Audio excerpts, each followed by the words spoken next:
The wind howled through the dense forest, tugging at the edges of the cabin I had rented for the weekend. A small getaway was exactly what I needed after the months of nonstop work and stress. The cabin sat at the edge of a secluded national park in northern Arizona, far away from any town or human activity. I had arrived late in the afternoon, just as the sun dipped below the mountains, leaving behind a sliver of fading light. It wasn't the most modern cabin, but it was cozy. The wooden beams creaked under the weight of time, and the smell of pine lingered in the air. I had come alone, mostly for solitude, with only my dog, Max, to keep me company. Max was a loyal German shepherd, just over 4 years old, and a constant presence at my side. He had been my companion since my late 20s, and I trusted him more than anyone else. We'd been on numerous hikes and camping trips together, so this would be no different, or so I thought. That evening, as I settled in by the fire with a mug of hot tea, Max lay at my feet, his eyes occasionally flicking toward the window. The wind outside had picked up, the trees groaning as they bent beneath its force. I thought nothing of it, just a storm rolling through, nothing unusual. But Max was uneasy. His usual calm demeanor had shifted. Every so often, he would rise and pace around the cabin, growling low in his throat. The first night passed uneventfully, though I barely slept. The storm outside raged, and strange noises kept waking me. Twigs snapping, the occasional low hum, like a soft whistle, coming from the forest. Each time I woke up, Max was staring toward the door. When I tried to calm him, he only growled more. The next morning, the weather had cleared up, but the unsettling feeling didn't lift. I decided to take a walk, hoping the fresh air would shake off the weirdness I was feeling. Max followed me as I ventured into the woods. The sunlight filtered through the branches, casting long shadows on the forest floor. Despite the calmness of the surroundings, I couldn't shake the feeling that we were being watched. Max kept his head low, his ears alert, and occasionally he would stop and sniff the air, like he was trying to catch a scent. After about an hour of walking, I decided to head back to the cabin. That's when I heard it, a distant, almost human-sounding voice. It was faint at first, but it became clearer as I stood there, listening intently. The voice was low and melodic, almost like a woman singing, but there was something off about it. It wasn't a tune that would be heard in a forest. It sounded wrong. Max's ears perked up, and he began to bark, his hackles raised. He was agitated now, pulling at the leash, wanting to go in the opposite direction. "Max, calm down," I muttered, pulling him back, but he wouldn't stop. His barking grew louder, more desperate. My heart pounded in my chest as I glanced around, trying to figure out where the voice was coming from. But there was nothing. Then I saw her. At the edge of the tree line, just beyond the clearing, a figure stood. She was tall, too tall, almost unnaturally so, with long, matted hair that hung around her shoulders. The first thing I noticed was her eyes. They were black, pitch black, like two voids staring at me from the distance. She stood there, unmoving, her head tilted slightly as if observing us. Her features were oddly distorted, almost too sharp, as if her face had been stretched in unnatural ways. I couldn't move. My feet felt glued to the earth as I stared at her. Max was frantic now, pulling harder on the leash, his growls deep and rumbling. I backed up slowly, not taking my eyes off her. I wanted to run, but my body wouldn't cooperate. The woman's lips curled into a smile, a grin so wide it looked painful, like it had been stretched too far. And then she spoke. Her voice, sweet and melodic, reached me through the forest. But it wasn't English. It was something else, something guttural, like an old language I couldn't understand. I felt a chill crawl up my spine as the hairs on the back of my neck stood on end. Her smile widened, and she took a slow step forward. That was enough for me. I turned and yanked Max toward the cabin, my heart hammering in my chest. We sprinted the entire way back, the sounds of twigs snapping underfoot loud in the otherwise still forest. The air around me felt thick with tension, like something was closing in on us. I could hear the rustling of leaves behind me, but when I turned, there was nothing there. I made it back to the cabin, locking the door behind us as Max continued to bark and pace frantically. I grabbed my phone to call for help, but there was no signal out here. It didn't matter anyway. Whoever or whatever that woman was, I knew I wasn't going to be able to just call someone and have them show up in time.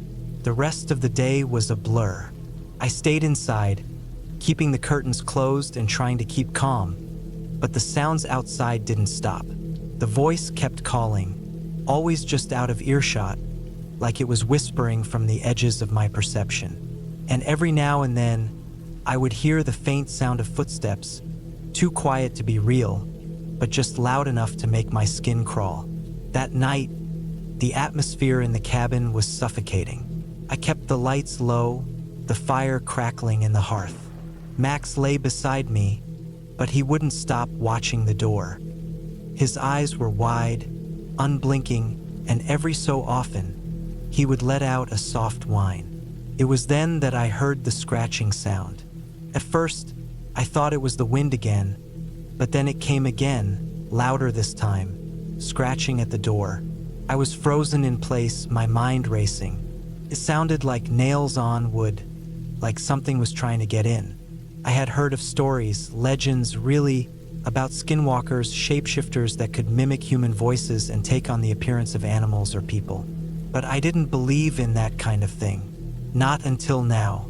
The scratching continued for what felt like hours. It was relentless, getting louder and more frantic, as if whatever was outside was growing more desperate. Finally, I couldn't take it anymore. I grabbed Max's leash and slipped out the back door, hoping to find a way to get help or to at least get out of there. But when I stepped outside, the forest was eerily quiet. No wind, no rustling leaves, nothing. The scratching had stopped, but the air felt wrong, thick with a sense of foreboding. Then I saw her again. This time, she was standing at the edge of the tree line, staring directly at me. Her grin was gone, replaced with something much darker. I knew in that moment that she wasn't human, or at least not entirely. She was something else, something that should not be in this world. Max growled and pulled against the leash, his fur bristling. I could hear my breath coming in short, panicked gasps. The woman, or whatever she was, took a step forward and then another. I knew I didn't have much time. Without thinking, I turned and ran, pulling Max behind me. I could hear the rustling of leaves, the sound of something following close behind, just out of sight. Every step felt heavier, as if the earth itself was trying to hold me down. But I didn't stop. Couldn't stop. Finally, I burst into the cabin and slammed the door behind me, locking it tight. The night passed in a blur of tension and terror, but nothing came inside. The following morning, the air was calm again, and the woman was gone. I didn't stay another night. I packed up my things and left the cabin as quickly as I could, Max beside me, ever watchful. I don't know what I saw that night, but I do know this. There are things out there, things that shouldn't be, and I was lucky to get away. I've never returned to that cabin, and I never will. Some things are better left in the dark.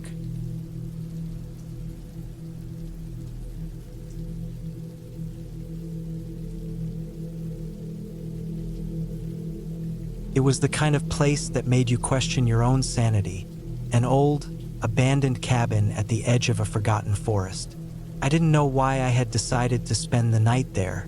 Maybe I was looking for some kind of peace, some quiet to escape from the noise of life. Maybe I was just tired of the city and thought a cabin in the middle of nowhere would help me clear my head. I should have known better. The sun had barely dipped below the horizon when I found it. A lone, rotting structure tucked into the trees. The kind of cabin that looked like it hadn't seen a person in years. maybe even decades. The wooden planks were warped and peeling, the roof sagged in the middle, and the windows were either broken or covered in grime. The door hung half open, creaking as the wind pushed it back and forth like it was inviting me inside. I had been hiking for hours, looking for a place to rest, and this cabin seemed like a good spot to get out of the cold. My pack felt heavy on my back, my legs sore from the steep climb, and the thought of finding shelter was the only thing keeping me going. There was something about the way it stood there in the fading light, though, that made me hesitate. It didn't feel right, but I didn't have much of a choice. I pushed the door open, the rusty hinges groaning in protest, and stepped inside. The air was thick with dust, and the floorboards creaked under my boots as I moved further into the cabin. The place smelled old, like stale wood and mildew. There was a heavy silence, broken only by the sound of my own breath and the occasional gust of wind outside. The main room was small, with only a few pieces of furniture left. A worn-out armchair sat by the fireplace, its fabric torn and faded. A small wooden table lay half-buried in the corner, its surface covered in debris. The walls were lined with what seemed like old photos, but most of them had faded or were too covered in grime to make out clearly. The air felt oppressive, like it was waiting for something. I knew I should have just turned around and left, but I didn't. I pulled out my sleeping bag, unrolled it on the floor, and decided to settle in for the night. I had brought some food and water, enough to get me through the night, and I figured I could leave first thing in the morning. It was only one night after all. As the darkness outside deepened, the air inside grew colder, and I found myself huddled in my sleeping bag, trying to keep warm. I had already started to drift off when I heard something, soft, almost like a whisper. It was faint, but unmistakable. I froze, my heart pounding in my chest, my breath caught in my throat. The sound wasn't loud, but it felt close, like someone or something was in the room with me. I strained my ears, listening. It came again. A soft shuffle of footsteps, followed by a low, almost inaudible creak. My mind raced, trying to reason it out. It was probably just the wind, the house settling, something like that. But I couldn't shake the feeling that something was wrong. I tried to push the thought out of my mind and pulled my sleeping bag tighter around me. But I couldn't sleep.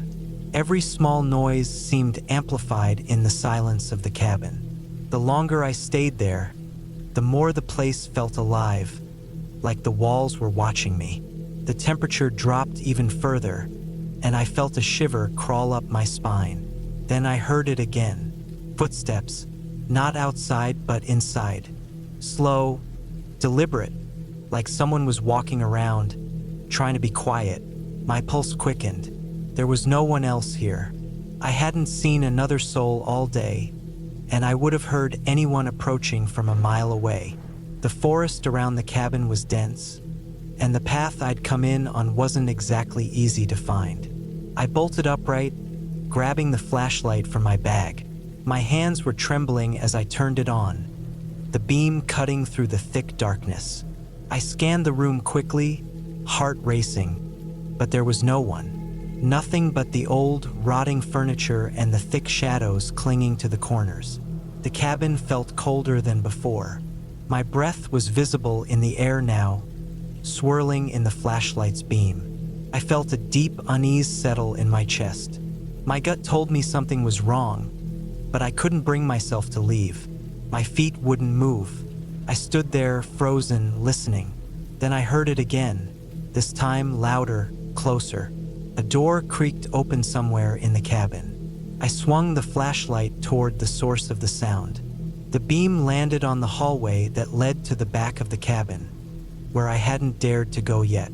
The door at the end of the hall was slightly ajar. For some reason, I couldn't stop myself. I had to see. I moved toward the hallway, each step heavier than the last. The beam of the flashlight flickered as I moved, casting long, twisted shadows on the walls. I reached the door, my heart hammering. The air here was colder, and I felt a strange pressure pressing against my chest. I pushed the door open, and the flashlight's beam fell across an old wooden staircase. The stairs were covered in dust, and the walls were damp. The smell down here was musty, almost like mildew, but there was something else, something sharp, metallic. I didn't know why I decided to go down, but I did. The stairs creaked beneath my weight, each step sending a shudder through the old wood. As I descended, the cold deepened, and I could feel something watching me. The further down I went, the stronger the feeling became. I reached the bottom and stood in a small, dark room. The beam of my flashlight illuminated a table covered in old, rusty tools, and in the corner, a pile of old cloths. I didn't want to look too closely at the cloths.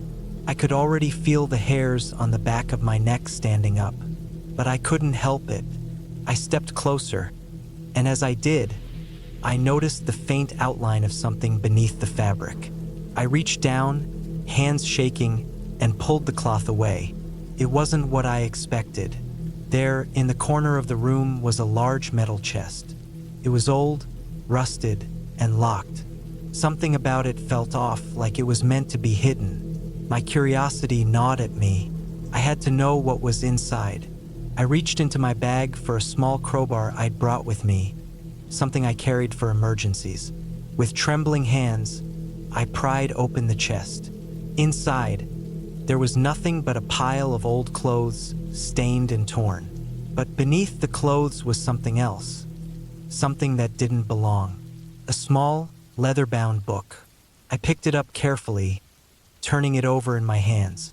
It was covered in dust, but there was something about it that drew me in. I opened it to the first page and my stomach dropped. The words were written in a language I couldn't recognize. They were jagged, almost carved into the paper, like someone had used a sharp object to write them. But what made my blood run cold wasn't the language. It was the last page, where the letters stopped abruptly. There, in the center of the page, was a single blackened handprint, smeared across the paper. I slammed the book shut, the noise echoing through the room.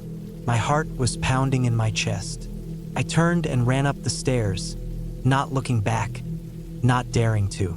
I grabbed my pack and bolted out of the cabin, not stopping until I was back on the trail, far away from that place. I never went back to that cabin. I don't know what I found down there, but I know one thing for sure: it wasn't meant for me to find. Some things, once uncovered, are better left alone.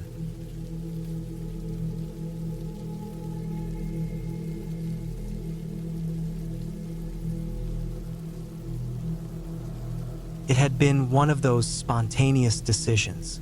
I'm not sure what made me think a weekend at a secluded cabin on a farm would be a good idea, but when my cousin Sarah offered me the chance to escape the city for a few days, I jumped at it. I was in my late 20s, living a fast-paced life in the city, always surrounded by noise and people. The idea of getting away from it all sounded like heaven. It wasn't far, just a few hours out in the rural countryside, but it might as well have been a world away. We arrived at the cabin late in the afternoon, just as the sun was starting to dip below the horizon. The sky was painted with shades of orange and purple, and the fields around the cabin stretched endlessly in every direction. The old farmhouse, built in the early 1900s, looked exactly how you'd expect a cabin on a farm to look: worn down, rustic, and full of character. The wood was weathered, the roof had a few missing shingles, and there was an ancient stone chimney that looked like it had seen better days. Still, it had a certain charm to it. The place was isolated. It sat about half a mile from the nearest neighbor, which, in retrospect, felt a lot more intimidating than I had anticipated. But at that moment, it was peaceful. There was no traffic, no honking horns, no one around except for Sarah and me. We brought in our bags and settled down for the night. The air was cool but not unpleasant, and I could already feel the weight of the city's stress lifting off my shoulders. It felt good to be somewhere so quiet, so far from everything I knew. The cabin had a small kitchen, a cozy living room with a fireplace, and a couple of bedrooms. I was sharing one with Sarah, and we spent the evening unpacking, eating simple food, and chatting.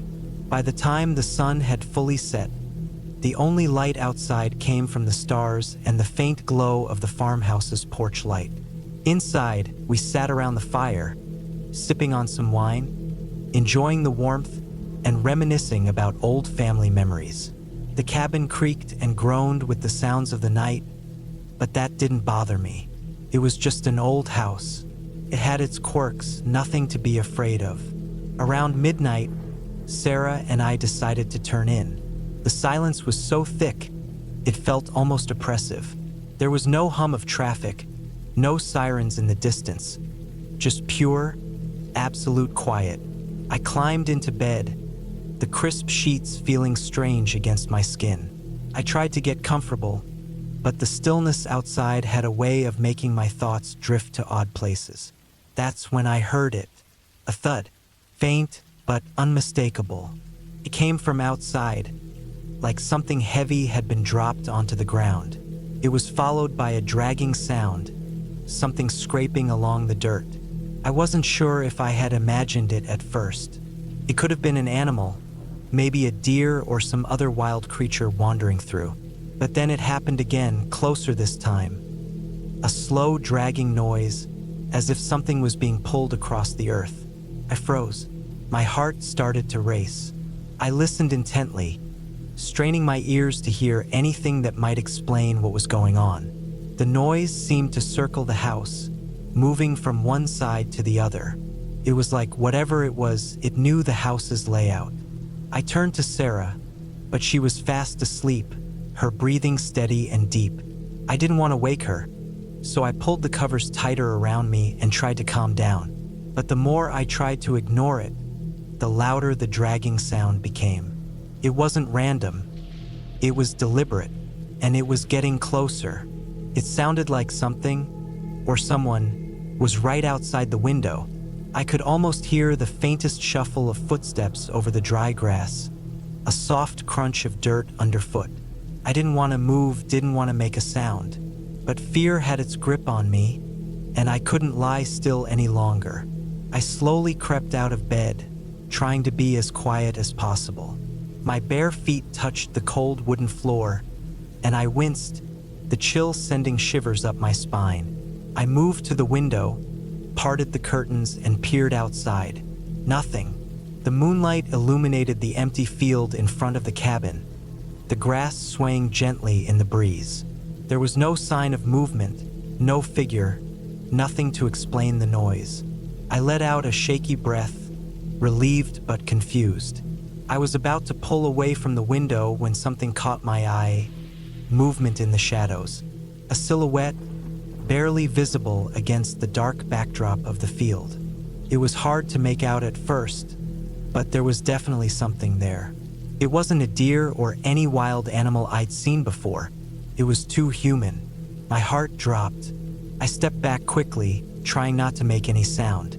I told myself it was probably just someone from the nearby farm, a neighbor maybe. But even as I thought that, a wave of unease washed over me. Whoever it was, they were moving with a strange, unnatural slowness. The dragging sound had stopped, but there was a faint rustling noise, like clothes brushing against each other. I couldn't bring myself to go back to bed. My mind raced, and I knew I couldn't stay in the cabin alone tonight. I grabbed my phone to check the time, 2:15 a.m. I was almost afraid to look outside again, but the curiosity gnawed at me. I pulled back the curtain once more. The figure was closer now, just standing still, maybe 10 feet from the cabin. I couldn't make out any details, but I could feel its presence. The figure wasn't moving. It was just there, watching the cabin. The air felt thick and heavy, like I was suffocating in it. I stepped back from the window, my thoughts swirling in panic. What was I supposed to do? Should I wake Sarah? Should I call someone? What if the figure was dangerous? I wanted to call Sarah, but part of me didn't want to disturb her unless I had to. The seconds dragged on like hours, and every little sound in the cabin made me jump. Then, in the distance, I heard the faintest echo of a voice. It was muffled, far away, but it was definitely there. I grabbed my flashlight and slowly approached the door. My hands were shaking, and I could barely hold onto the handle as I swung it open. The cold night air hit me like a slap to the face. I scanned the area with the beam of the flashlight, but the figure was gone. I stepped out onto the porch, my breath coming in short bursts. For a second, I thought I was imagining things, that the stress had gotten to me. But then I saw it. A trail of something, dirt or maybe blood, leading from the edge of the porch and disappearing into the field. Suddenly, I was not alone. A man's voice broke through the silence, clear and calm. "You lost?" he asked. I turned, nearly jumping out of my skin. A tall man stood there, his face shadowed by his hood. His posture was unnervingly still, and he wasn't moving any closer, but something about him felt wrong. I didn't answer, couldn't. "I was just checking," he said, eyes glinting in the dark. "There's an old shack down by the far end of the farm. You should stay inside tonight." I was speechless. My legs felt like jelly, but I managed to nod. The man turned, disappearing into the night, his footsteps quiet as he walked away. I slammed the door shut behind me and locked it. I couldn't explain what had just happened, but my instincts told me I wasn't going to sleep tonight. At dawn, I packed up everything I could and left the cabin. I didn't wait to see who or what was out there. I drove home, hands gripping the wheel so tightly my knuckles were white. To this day, I still don't know who the man was or why he was there, but I never went back to that farm. Sometimes, when I close my eyes, I can still hear the dragging sound.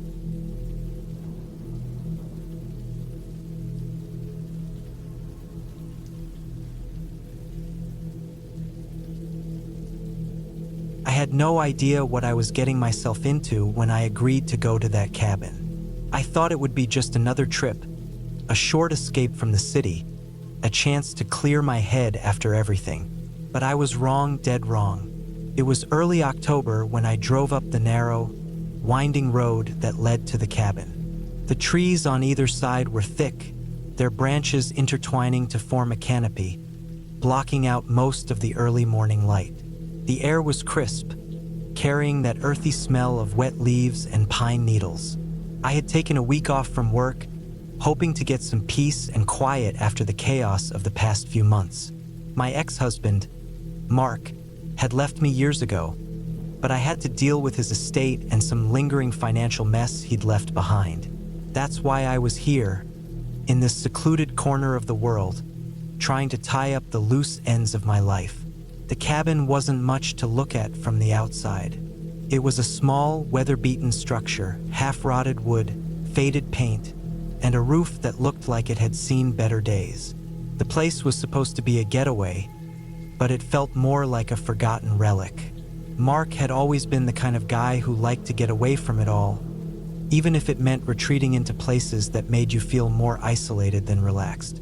As I parked my car near the cabin, I noticed the silence was almost oppressive.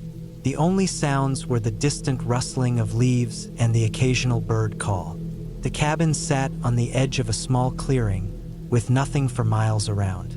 It seemed like the perfect place for reflection, I guess. But something about the isolation made my skin crawl. I grabbed my bag, feeling the weight of it in my hand as I approached the door.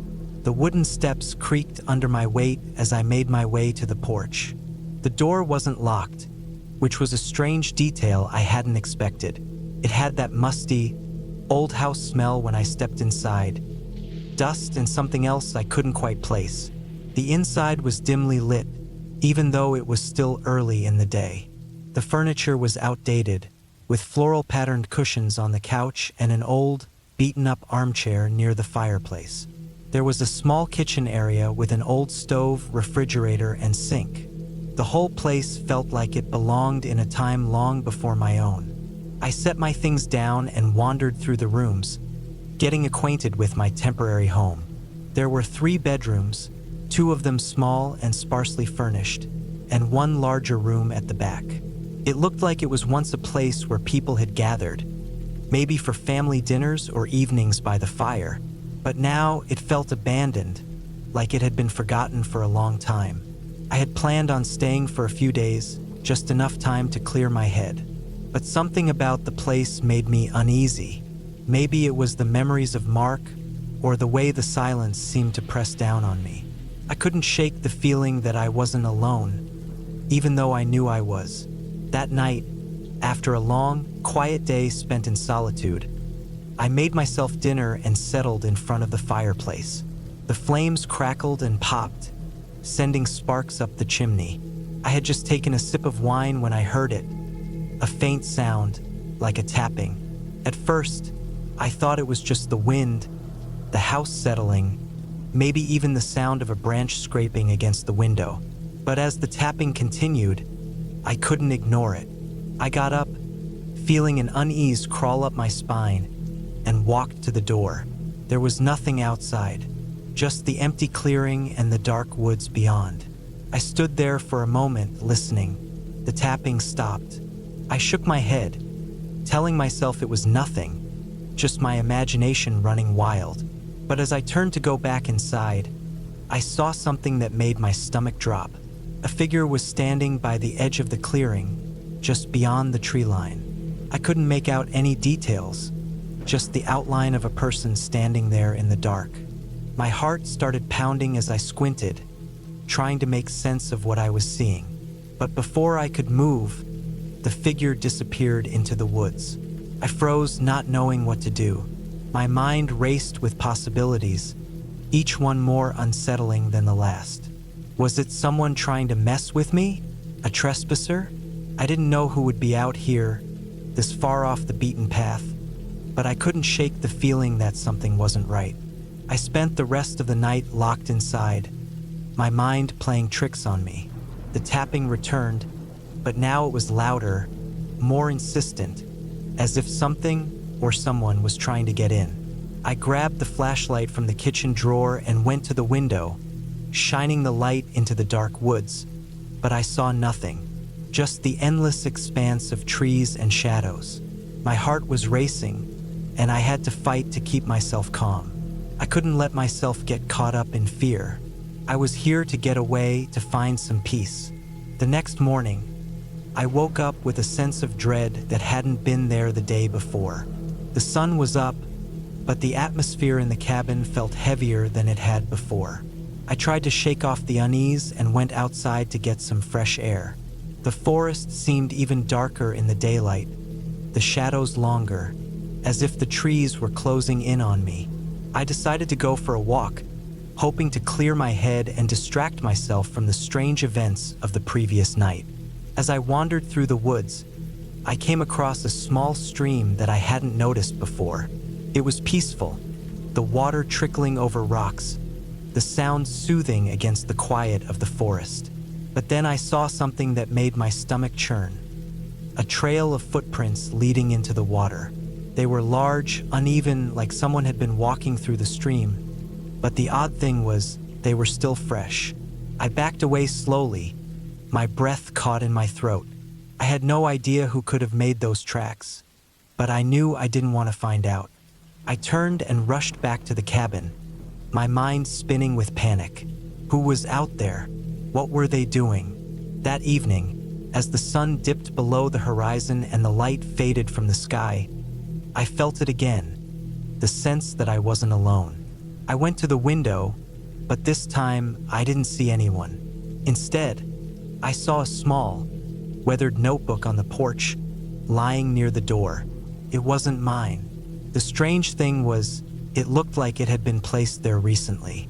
I stepped outside to retrieve it, and as I picked it up, I felt a cold shiver run through me. The notebook was old, the pages yellowed, the cover cracked and worn. Inside, there were no words, just sketches, drawings of the cabin, of the trees, of the clearing. But there was something disturbing about them. The figures in the drawings were distorted, twisted in ways that made my skin crawl. They were like half-formed people, their faces obscured, their bodies unnaturally bent. And in every single drawing, the figure of a man stood in the background, watching. His eyes were never visible, just dark, empty spaces. I knew I had to leave. The peace I had come here for had vanished, replaced by fear and confusion. I packed up my things as quickly as I could, my hands trembling as I shoved clothes into my bag. I didn't care about the mess Mark had left behind or the estate issues that had brought me here in the first place. All I cared about was getting out of that cabin, away from whatever was out there. I drove off as fast as I could, not looking back. But as I reached the end of the road, I couldn't shake the feeling that someone, or something, was still watching me from the woods, waiting for me to leave.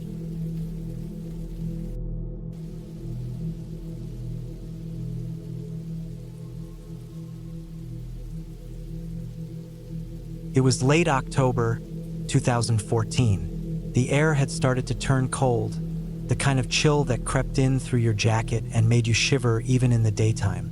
I had driven for hours through winding roads, dense forests, and past countless hills until I reached a small cabin tucked deep into the Appalachian Mountains in West Virginia.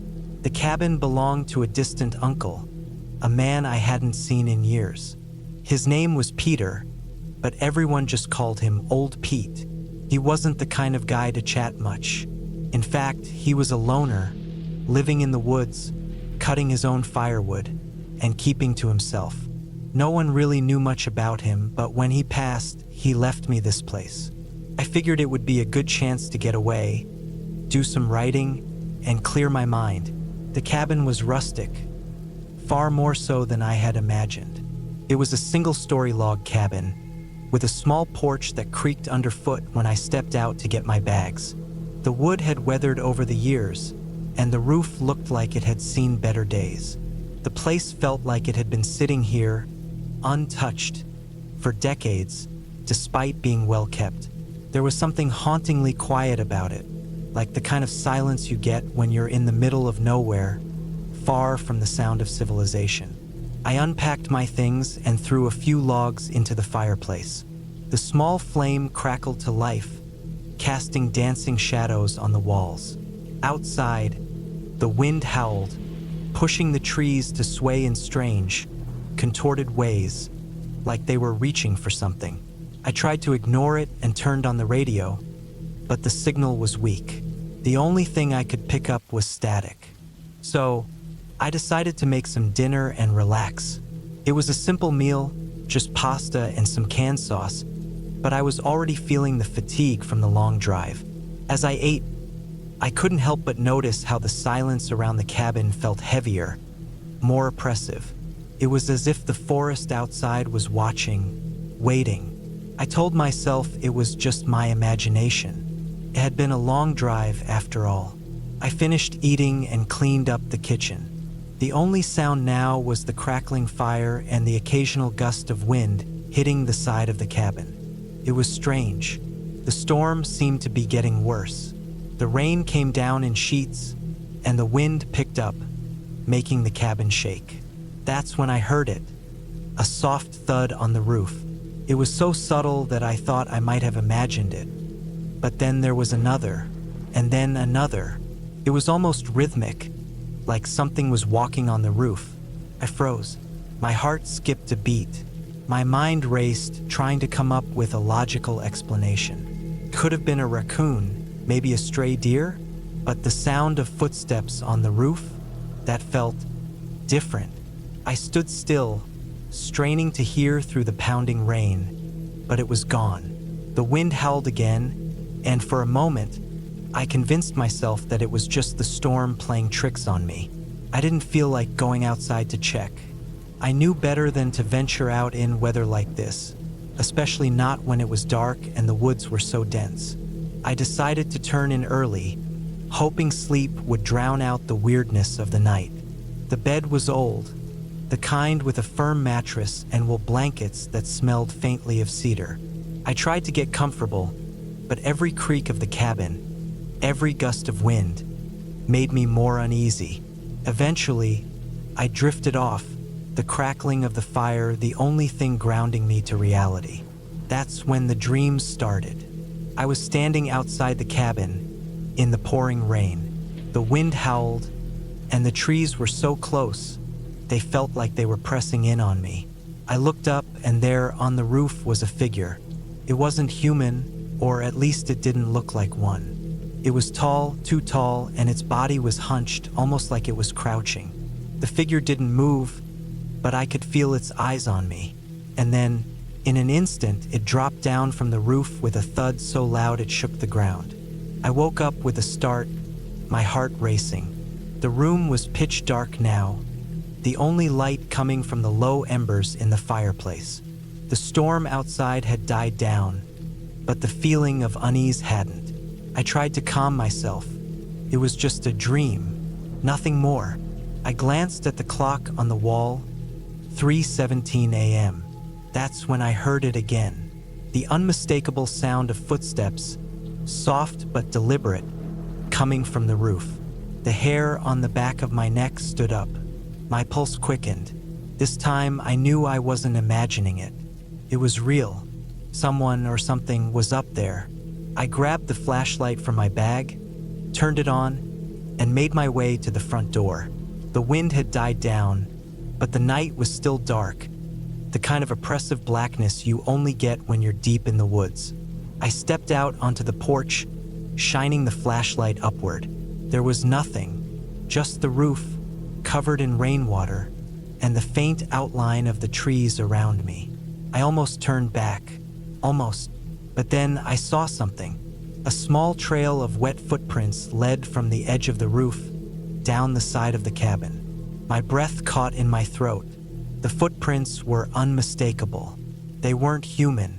The shape of the prints, long, deep, with an almost claw-like indentation, didn't belong to any animal I knew. I stood there, frozen. Something told me to go back inside, to lock the door and pretend like this had never happened. But my curiosity got the better of me. I followed the trail, my feet heavy on the wet ground, my flashlight beam cutting through the dark. The footprints led to the back of the cabin, to a small patch of woods where the trees were thick and tangled. The rain had softened the ground, and every step I took seemed to echo in the silence.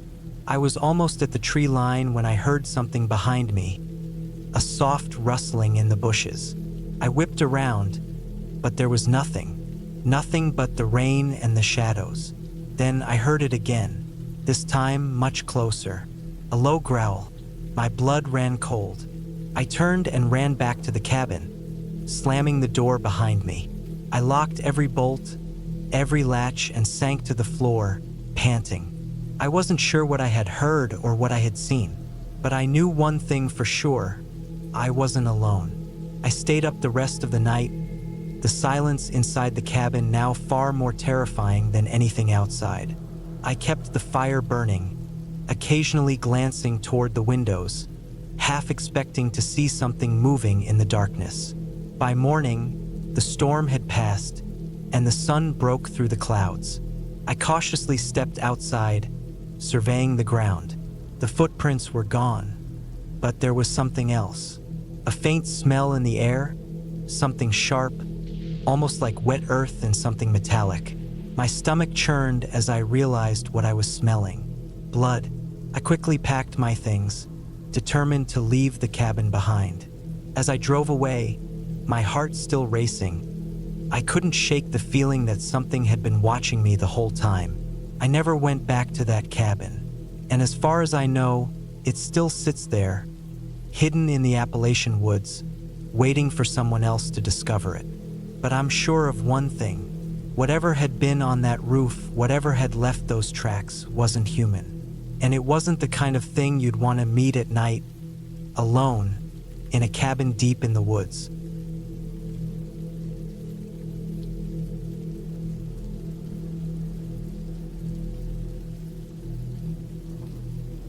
It was the middle of November when I decided to take a weekend trip to a remote cabin I had rented in the countryside of southern England. The air had that cold bite to it, sharp enough to make your breath visible in the fading light, and the leaves on the trees had already turned the kind of rust and amber that you only see in autumn. I'd heard about this cabin from a friend of a friend who claimed it was perfect for getting away from everything. A place with no phone signal, no internet, just a little retreat to clear your head. I wasn't sure if that was what I needed, but I didn't have much else going on at the time, so I booked it. The cabin was tucked away on the outskirts of a small, quiet village called Mildenhall. The road leading to it was narrow, barely wide enough for one car. The kind of place where you could easily get lost if you didn't know where you were going, and I didn't. The weather wasn't helping either. Rainy, miserable, the kind of wet cold that seeps into your bones no matter how many layers you put on. The drive out there was slow and uneventful. I passed through a few sleepy villages, the kind where everyone knows everyone, and the streets are lined with old stone cottages that had been standing for centuries. By the time I arrived at the cabin, the sky was nearly black, and the rain was falling in sheets. The cabin itself was a small, squat structure made of dark wood, surrounded by thick trees on all sides. It looked like it had been built a long time ago. There was something about the roof that sagged just slightly in the middle, giving it an odd, crooked look. But it was quiet and secluded, just what I was looking for. The key was under the welcome mat, just as the email said it would be. I stepped inside, shaking off the wet and pulling my jacket tighter around me. The cabin smelled of pine and wood smoke, and there was a faint mustiness in the air that I couldn't quite place. I set my bags down by the door and took in the small space. The living room was cozy, with a stone fireplace, a few mismatched chairs, and a large window that faced out into the dark woods. There was no TV, no Wi-Fi, just a few shelves filled with books and a couple of old board games. I started a fire in the fireplace and unpacked. The warmth from the flames was comforting, and I made myself a cup of tea while I sat in one of the armchairs, staring into the flickering fire. There was something calming about the solitude, but at the same time, the silence felt oppressive, as though something was waiting, just out of sight. I brushed it off as just my imagination running wild. The first night passed without incident. I spent the evening reading, the wind howling outside, and the fire crackling in the hearth. By the time I decided to head to bed, the storm had turned into a full-on downpour, with heavy rain hammering against the windows. The bed in the cabin was comfortable enough, though the sheets smelled a little stale. I tried to ignore it, slipping under the covers and pulling them tightly around me. Around 3 a.m., I woke up suddenly, heart racing. I wasn't sure what had woken me. Maybe it was the storm or a noise outside, but there was a strange sense of unease in the air. I lay there for a moment, straining to hear something, anything, but all I could hear was the rain and the wind. After a while, I managed to settle back down, though sleep didn't come easily. At some point, I must have dozed off again, because I woke up to the sound of something scraping against the side of the cabin. My heart thudded in my chest as I sat up in bed, listening intently. The scraping sound was slow, deliberate, like someone or something was dragging something heavy across the wood. I grabbed my phone from the nightstand, but of course, there was no signal. I checked the time, 4:17 a.m. I slid out of bed as quietly as I could and crept over to the window. I pushed the curtain aside just enough to peer out into the dark. The rain had slowed down, but the wind still howled through the trees. I couldn't see anything unusual in the yard, but the sound continued. It was coming from the back of the cabin now, near the small, overgrown garden area. I don't know why I didn't just lock the door and call for help. Maybe it was because I was too far out to get anyone in time. Maybe it was the fear of sounding crazy if I did call. But whatever the reason, I grabbed a flashlight from my bag, slipped into my boots, and went outside. The moment I stepped into the rain-soaked garden, the noise stopped. Absolute silence. My breath came out in visible puffs in the cold air. I moved slowly toward the back of the cabin, my flashlight flicking back and forth. The ground was soft under my feet, the wet grass and mud making it hard to walk quietly. That's when I saw her. She was standing in the shadows, just beyond the edge of the garden, between the trees. At first, I thought it was just a trick of the light, but as I focused, I realized it was a woman, her back to me, standing perfectly still. I called out to her, but she didn't move. I took a step closer. The rain was coming down harder now, but there was something about her stillness that sent a chill down my spine. I took another step forward, my flashlight now aimed directly at her. She was wearing a long, dark coat, the collar pulled high, and her hair was hidden beneath a hood. Her posture was stiff, unnaturally so, and the air around her felt unnervingly cold. My voice trembled as I called out again, this time more forcefully. "Excuse me, are you all right?" Still no movement. I was about to take another step when, without warning, she turned. Slowly, deliberately, her face, her eyes were wide, almost unblinking, and her lips were twisted into a grotesque smile that didn't reach her eyes. She didn't speak. She just stared at me, standing in the rain, as though she was waiting for me to do something. I couldn't move.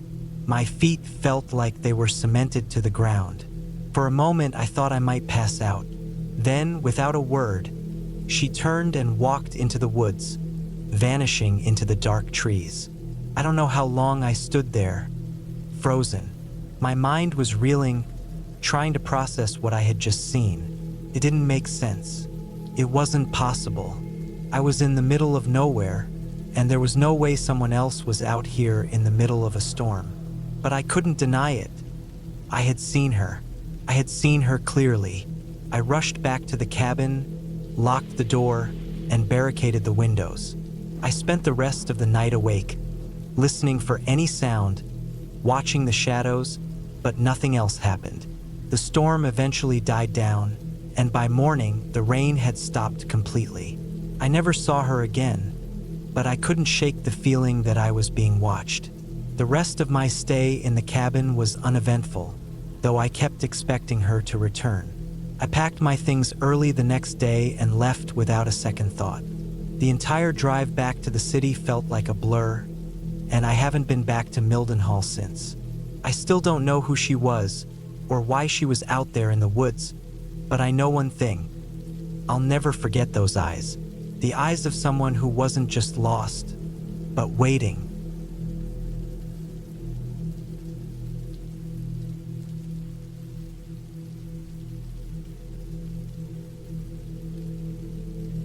It was the middle of autumn, 2015, when I decided to rent a secluded cabin deep in the woods of northern Michigan. I was 28, at a crossroads in life, with no real direction other than wanting to escape the noise of the city for a while. The small town nearby, nothing more than a couple of gas stations, a diner, and a handful of homes, seemed like the perfect place to clear my head. The cabin I rented was a little rundown, nestled far off the beaten path, surrounded by towering trees that gave off an eerie feeling even during the daylight hours. When I arrived, the sun was just beginning to dip below the horizon, casting long, dark shadows across the landscape. The cabin looked just as it had in the photos, old, with a weathered wood exterior and a small porch that creaked as I stepped onto it. The air was cool, with a slight dampness from the rain earlier that day.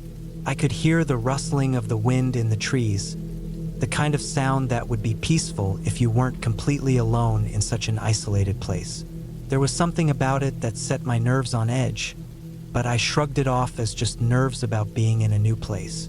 Inside, the cabin smelled faintly of pine and old wood, with a thick layer of dust covering the furniture.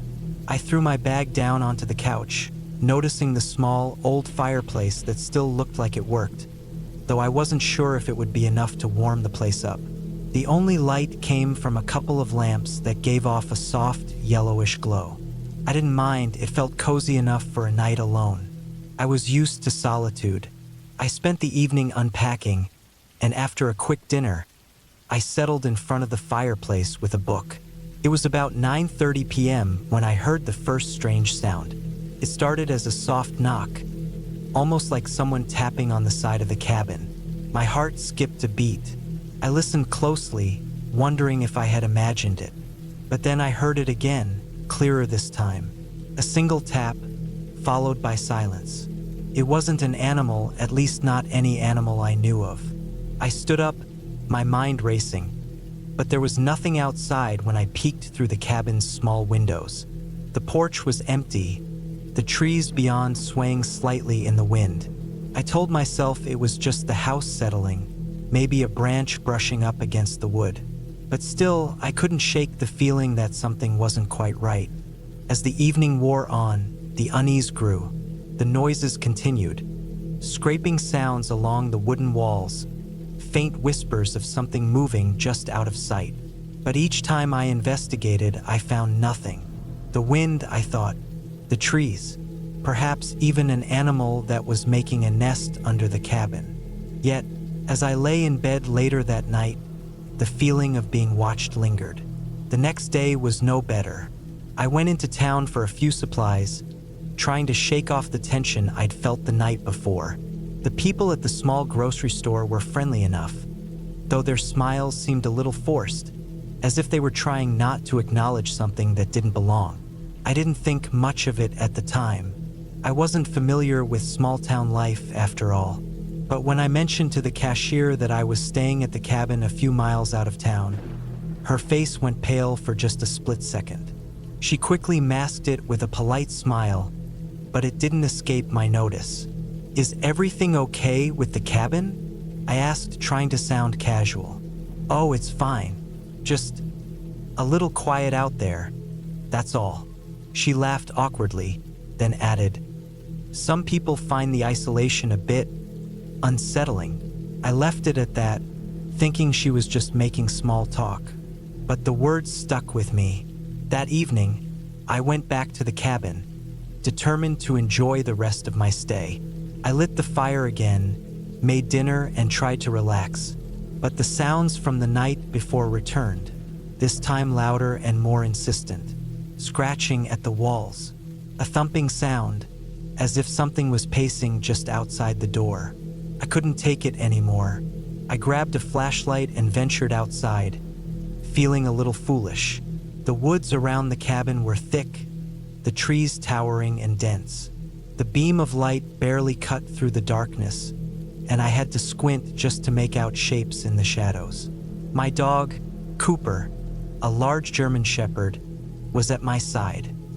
He seemed agitated, constantly sniffing the air and growling low in his throat. I walked around the perimeter of the cabin, scanning the area.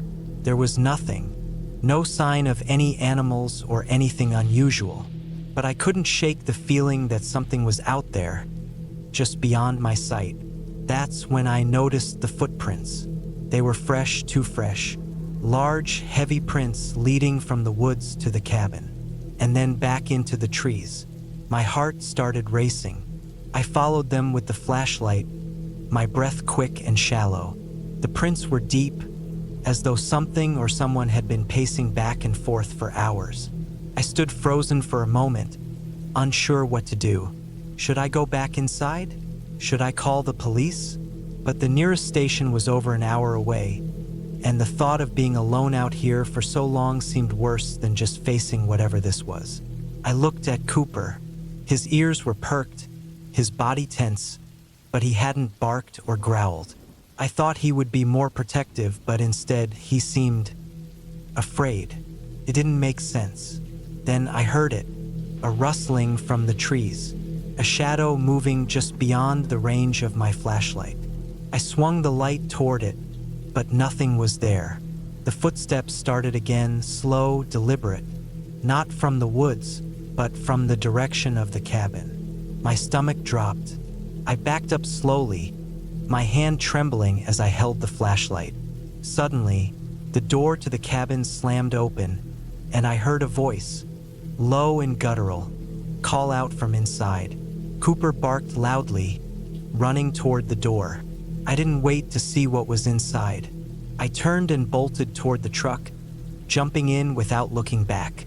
My hands were shaking so badly I could barely get the engine started. I threw the truck in gear, tearing down the dirt road, heart pounding in my chest.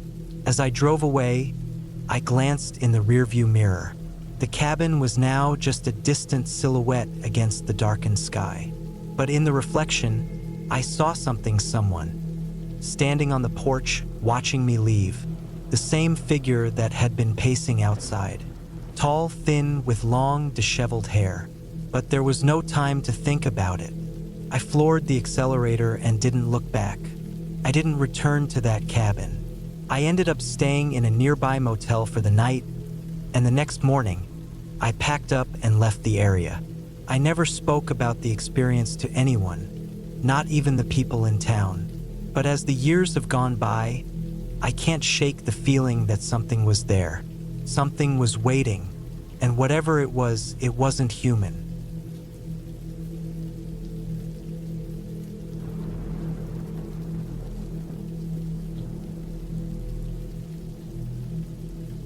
It was late November when I decided to take a break from the city and head out to the hunting cabin my uncle had left me.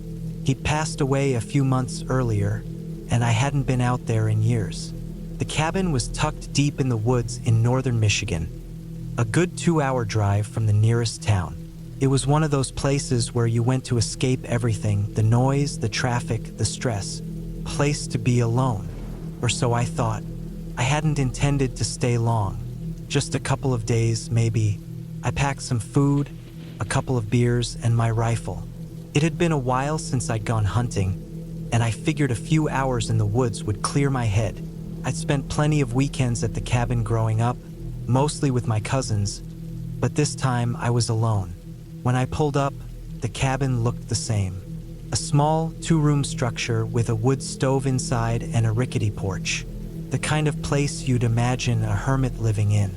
I stood in front of it for a moment, breathing in the crisp air, taking in the isolation. The trees stood tall and silent around me, their bare branches swaying slightly in the wind. The sun was starting to dip behind the horizon, casting long shadows across the forest floor. I grabbed my gear from the truck, locked it, and made my way inside. The cabin smelled of pine, damp wood, and something else. Something I couldn't quite place but wasn't entirely comfortable with. I brushed it off as the place just being closed up for too long. The stove was still in good shape, and there were a couple of cans of firewood left by the door. I stacked them inside, lit a fire, and settled into an old armchair near the hearth. The flames crackled and popped, casting warm light around the room. I opened one of the beers, took a sip, and let out a long breath. The cabin felt more familiar than I expected, but there was a heavy feeling in the air, something that wasn't quite right. I ignored it at first, but as the night went on, it became harder to shake the unease that was creeping in. I finished my beer, then grabbed my rifle and set off for a walk in the woods. It was dark by then, but the moon was full, casting a silvery glow over everything. The woods were quiet, too quiet if you asked me. The only sounds were the crunch of dry leaves underfoot and the occasional rustling of something small moving in the brush. I couldn't help but feel like I was being watched. The hairs on the back of my neck stood up. I shrugged it off. It was just the isolation, the deep silence, playing tricks on me. As I walked deeper into the woods, I noticed something odd. There were fresh tracks in the snow, large, deep prints. They didn't look like deer or any other animal I knew. The shape was off, more elongated, and the depth of the prints suggested something heavy had passed through here recently. I hesitated for a moment, but curiosity got the better of me. I followed the tracks. The further I went, the stranger it became. The trees seemed to close in on me, the branches overhead creaking and groaning in the wind. I hadn't seen any signs of wildlife, but the tracks were still clear in the snow, leading me toward a clearing. When I reached it, I stopped dead in my tracks. In the center of the clearing, there was a large rock, and on it something was carved into the surface. It looked like a symbol, something crude and jagged, but unmistakable. A circle with 3 lines running through it, like some kind of twisted peace sign. I backed up slowly, my heart racing. The air suddenly felt colder, the hair on my arms standing on end. I wasn't sure what I was dealing with, but my instincts told me to leave. Fast. I turned around and started heading back to the cabin, but I couldn't shake the feeling that I wasn't alone anymore. I could hear something moving behind me, something heavy. Quickened my pace, trying not to look back. When I finally reached the cabin, my breath was coming in shallow gasps. I slammed the door behind me and locked it. The fire had died down, and the cabin was colder than I remembered. I grabbed a couple of logs, tossed them into the stove, and stoked the fire back up. My hands were shaking as I poured another beer, trying to calm my nerves. The feeling of being watched didn't go away. It intensified. There was something outside, something moving in the woods. I could hear it now, the crunch of leaves and the occasional snap of a twig. It wasn't an animal. It was too deliberate, too controlled. It was pacing, waiting. I grabbed my rifle from where I'd left it by the door, my fingers trembling on the cold metal. I moved to the window, my heart pounding in my chest. The moonlight cast long shadows across the yard, and for a moment, I thought I saw something standing just beyond the tree line. It was tall, unnaturally tall, with a shape that didn't belong. My breath hitched in my throat. I couldn't tell what it was, but I could feel its eyes on me, burning through the glass. I pulled away from the window, my mind racing. Whatever it was, it wasn't something I could fight with a rifle. I'd read enough about the legends of the woods, things that didn't quite fit in the world we knew. Skinwalkers, creatures of the forest that wore the skins of animals to move among us. I didn't know if it was that, but I knew it wasn't anything good. I spent the rest of the night listening to the sounds of something moving around outside the cabin. It would get close to the walls, then retreat into the trees only to come back again. I didn't sleep, couldn't. I stayed by the fire, rifle in hand, praying for dawn to come. When the first light of morning finally filtered through the cracks in the cabin's walls, the sounds outside stopped. The silence was deafening. I cautiously stepped outside, rifle raised. There were no signs of anything nearby, no tracks, no fresh signs of movement.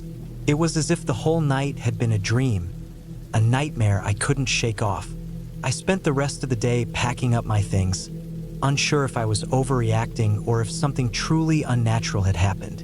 I didn't stay another night, couldn't. As I drove away from the cabin, I looked back once more. The woods seemed so peaceful from a distance, but I knew better now. Some places aren't meant to be explored. Some things are best left alone.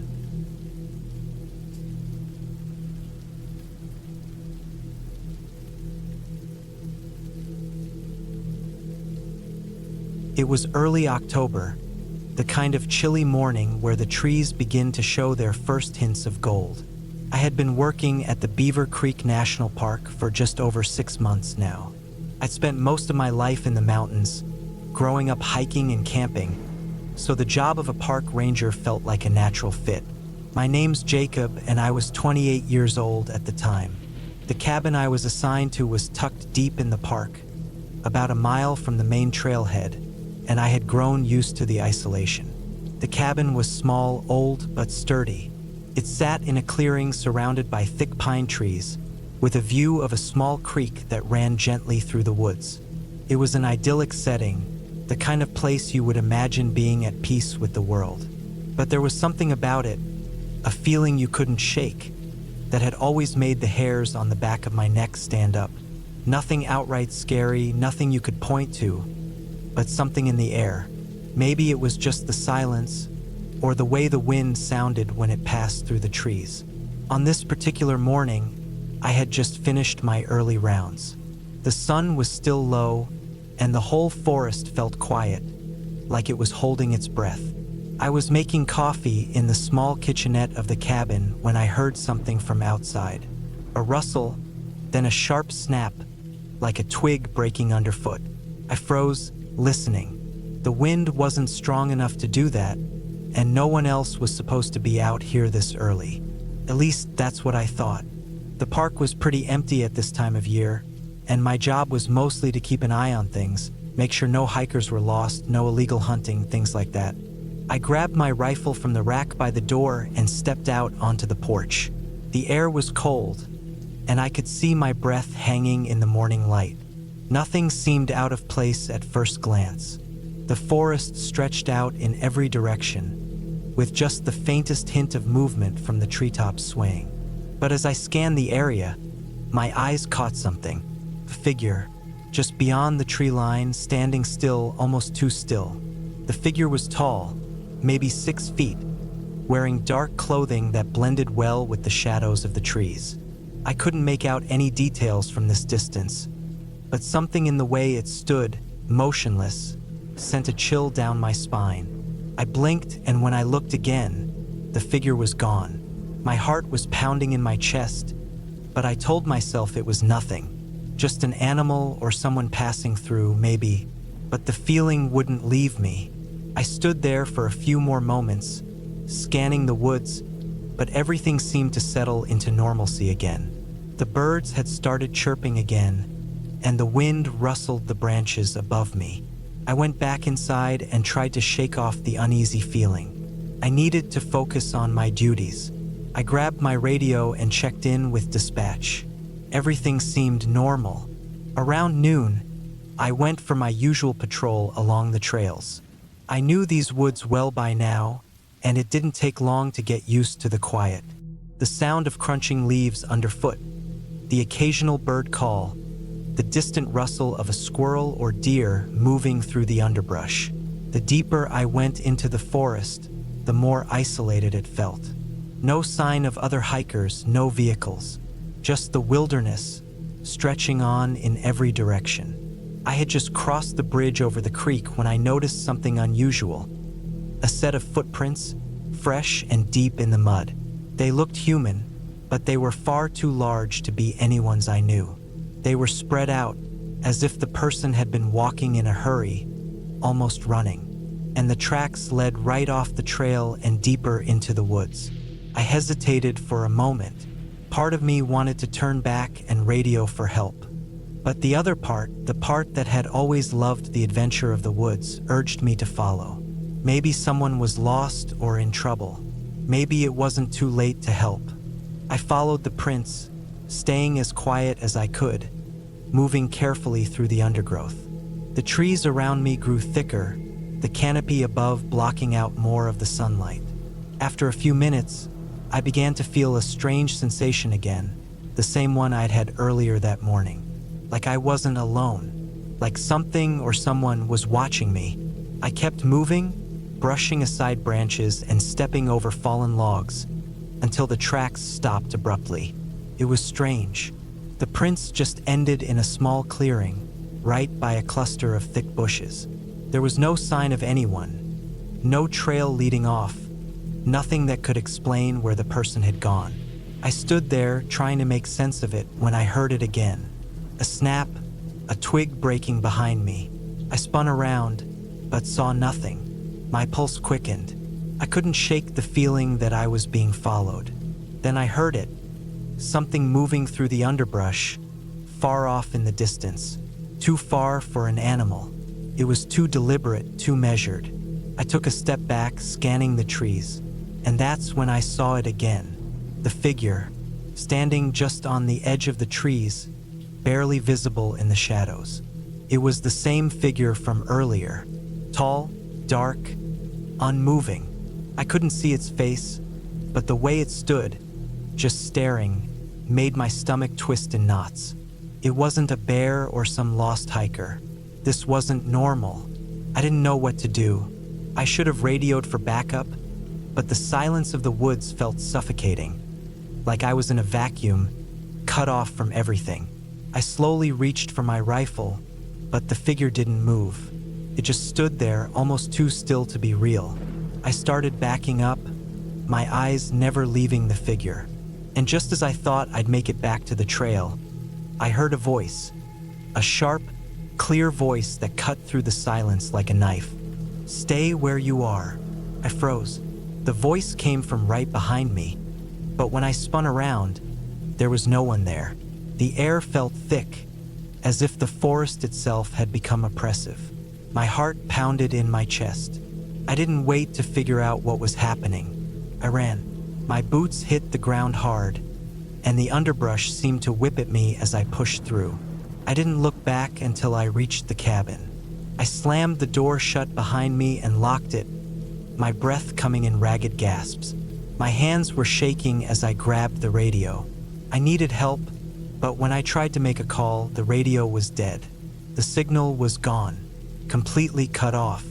I spent the rest of the day in that cabin, waiting for something I couldn't explain. The whole place felt wrong. It was as if the forest itself had turned against me, trapping me in this silence, this emptiness. As night fell, the shadows outside seemed to grow deeper. But by the time the morning sun broke through the trees, the feeling had faded. The air was clear, and the forest was as still as it had always been. No sign of anyone, no tracks, no figure. I reported everything to dispatch the next morning, but no one had been out there. No one had seen anything. The radio, of course, was working fine. It was as if the whole thing had been some kind of hallucination. But I know what I saw, and I know that whatever was out there in those woods, is still out there waiting.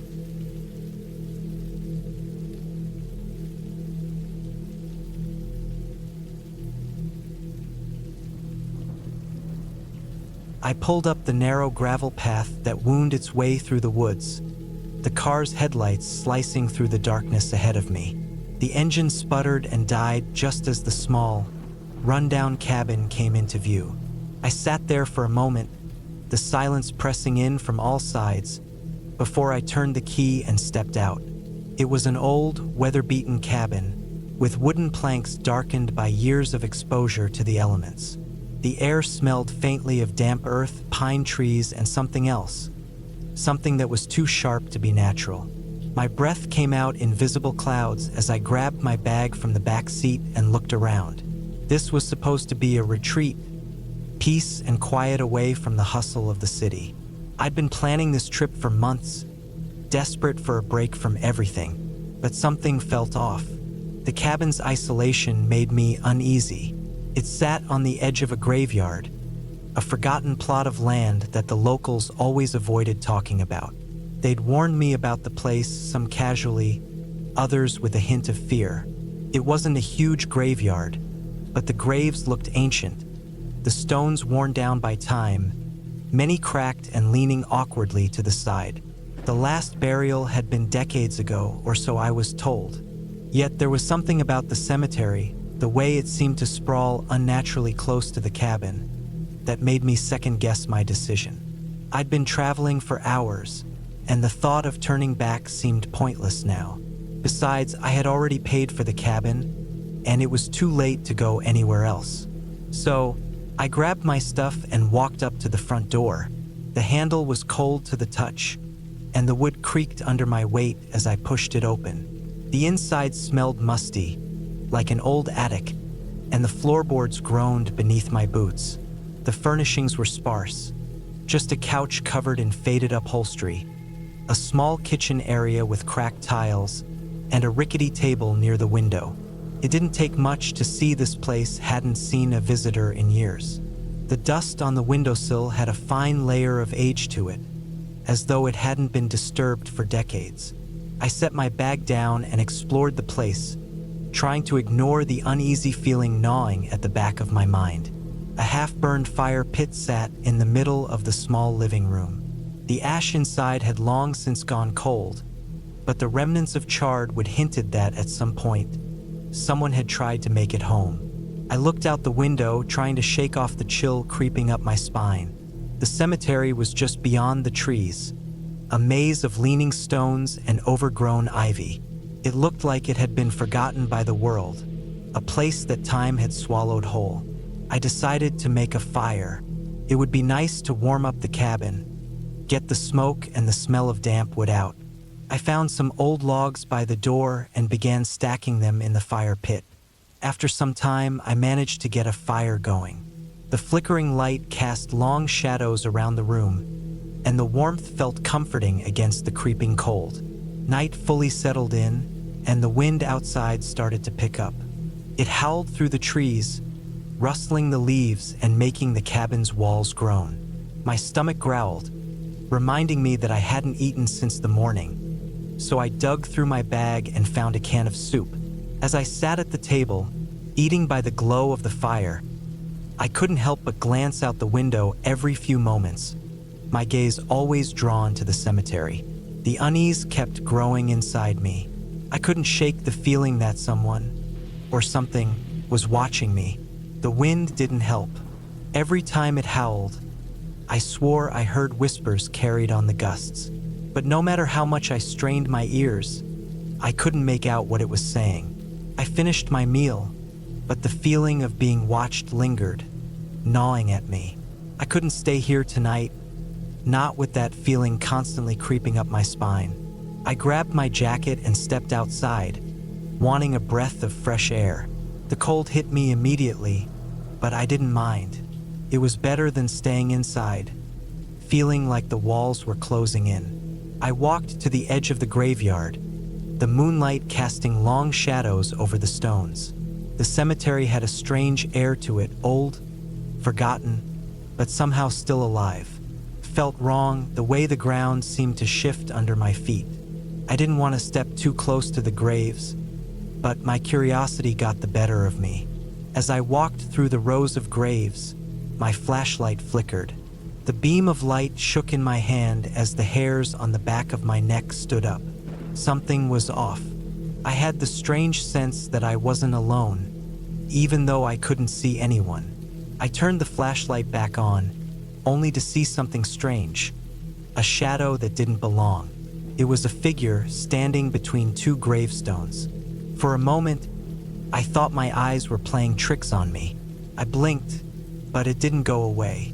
The figure didn't move. It just stood there, its outline hazy in the moonlight. I called out, but the wind swallowed my voice before it could reach my lips. My heart pounded in my chest, and I felt an overwhelming urge to run. But something kept me rooted to the spot. The shadow, whatever it was, felt like it was watching me, waiting for me to make a move. I stood there for what felt like an eternity, the minutes stretching on, my flashlight beam shaking in my hand. Then, without warning, the figure disappeared into the shadows. It didn't move like a person, more like it dissolved into the night. I backed away slowly, my breath coming in sharp, panicked bursts. Something wasn't right. I could feel it in my bones. The graveyard seemed to stretch farther than it should, and the trees loomed around me like silent sentinels. I hurried back to the cabin, my pulse thudding in my ears. I locked the door behind me and sat down, my back against the wall, trying to calm my breathing. I didn't know what I had seen, but I couldn't ignore the overwhelming sense of dread. The rest of the night passed slowly. The fire burned low, and I stayed awake, listening to the wind howl outside. Couldn't sleep. My thoughts raced, each one more disturbing than the last. What had that figure been? Why had it appeared in the graveyard? Was it real, or had my mind just tricked me? Morning came, and the light of day did little to shake the feeling of unease that had settled in my chest. I packed my things and decided to leave early. I didn't care about the money I'd spent. I just needed to get out. As I drove away, glancing in the rearview mirror, I saw the cabin receding into the distance. The graveyard was still there, silent and still. I never returned to that cabin. Some places, I realized, are better left undisturbed. The shadows in the graveyard may have been nothing, or they might have been something far darker. Either way, I'd never find out.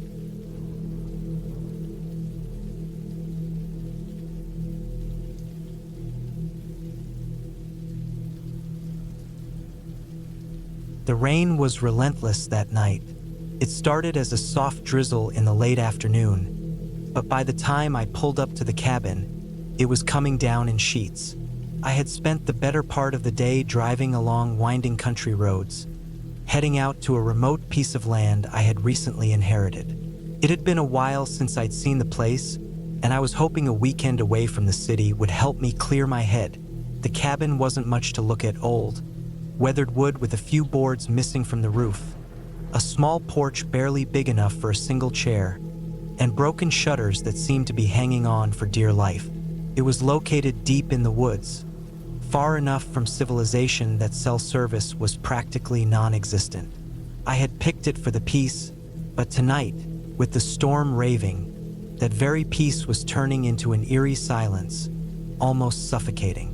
The only sound that broke through the pounding rain was the occasional crack of thunder and the rustling of the wind whipping through the trees.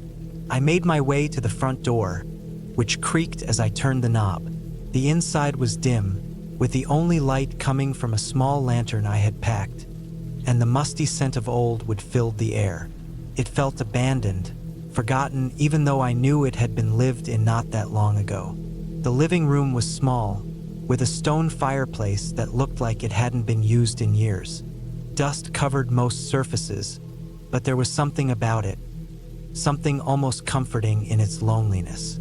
I set my bags down in the corner and went about starting a fire. I wasn't sure how long the logs in the fireplace would burn, but I didn't mind. The crackling flames were enough to push the chill away, even if it didn't quite push the creeping sense of unease I felt standing there. After a while, I managed to get the fire going. The light flickered in the cabin, casting long shadows along the walls. I pulled out a blanket from the bag and made myself comfortable in front of the fire, trying to relax. The storm outside didn't seem to be letting up. The rain lashed against the windows in sheets, and the wind howled through the trees like a living thing. As the hours passed, the feeling of isolation settled deeper into my bones. It wasn't just the storm. It was something about the cabin, about the way it felt like it was watching me, like it was holding on to memories that didn't belong to me. I couldn't shake the feeling that I wasn't truly alone, despite the quietness. At some point, I got up and started to rummage through the cabinets, looking for something to snack on. I found some old canned food, which I opened and ate while staring at the fire. I didn't realize how much time had passed until I heard it, the soft thud of footsteps outside. I froze, my heart skipping a beat. The noise was faint, like someone walking through the mud. The wind outside howled, but the footsteps, heavy, deliberate, cut through the storm like they didn't belong. I stood up, feeling a chill creep down my spine. It wasn't the wind. This was something else. I went to the window and peeked through the rain-streaked glass. The porch was empty, and the trees outside were nearly bent double from the storm. But I couldn't shake the feeling that someone was out there, just beyond my sight. The footsteps grew louder. I backed away from the window slowly, my pulse quickening. My mind raced. There couldn't be anyone out there. I hadn't passed another soul on the way here, and the closest neighbor was miles away. I couldn't hear a car or anything else to suggest that anyone else was around. The door creaked again. I whipped around to face the cabin's entryway. The handle was rattling, but not in a way that suggested it was simply the wind. It was as if someone was trying to open the door. For a long moment, I stood frozen, listening to the sound of the handle twisting and turning, the wood groaning beneath the pressure. The firelight flickered, and the warmth seemed to retreat as if even the flames were nervous. I didn't know what to do. I could grab the axe by the door, but would it even help? Whoever or whatever was out there seemed to know the cabin well. I had no idea if it was a person or something worse. I moved slowly, silently, toward the front door, my hands trembling as I grabbed the axe. The wind gusted, slamming the rain against the windows so violently that it almost sounded like someone was banging on the glass. My heart pounded in my chest as I held my breath, waiting for whatever was out there to make its next move. The The door rattled once more, then silence. I stood there for what felt like an eternity, the storm outside filling the void. I couldn't tell if it was the fear playing tricks on me or if the world had truly gone still. But the silence stretched on, and I realized I wasn't going to get any answers unless I did something. With a quick breath, I swung the door open. The cold, damp air blasted into the room, and I nearly stumbled backward. But the porch was empty, the wind whipping around me like a violent beast. Nothing. I stepped outside, the rain immediately soaking through my clothes. I was half expecting someone to jump out from the trees, but there was no one. The ground was soft, wet, and covered in mud, but there were no footprints leading away from the cabin. No sign that anyone had been here at all. I stood there for a moment, trying to make sense of what had just happened. The wind howled, the trees swayed, and everything felt wrong. Something was off, but I couldn't put my finger on it. I closed the door and locked it behind me, my mind racing. Maybe it had been an animal, or maybe I was just tired from the drive. But deep down, I knew that wasn't the answer. I couldn't explain the footsteps, the rattling of the door, or the strange feeling that something had been watching me from the shadows. I returned to the fire, the crackling warmth doing little to calm the unease. I spent the rest of the night awake, listening to the storm and watching the shadows dance across the walls. The feeling of being watched never fully left me. In the morning, the storm cleared and the sun peeked through the clouds. I packed my things quickly, eager to leave the cabin behind. As I drove away, I glanced back at the cabin through the rearview mirror.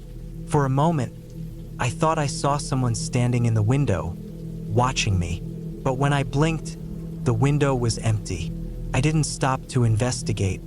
I drove as fast as I could, not caring if I was imagining things. I wasn't going back to that cabin, not ever again.